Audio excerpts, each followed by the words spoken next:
Sirsasana, headstand position. Distribute the weight between your elbows and the top of your head. Remember, it's all about strong shoulders.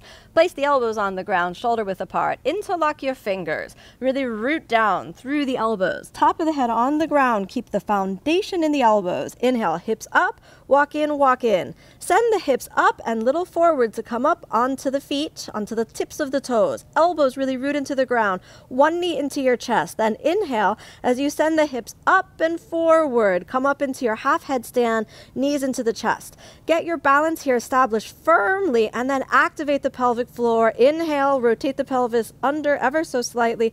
Find your vertical axis. Stay here as you activate the core and then slowly bend the knees, pressing into the elbows, and let's come all the way down.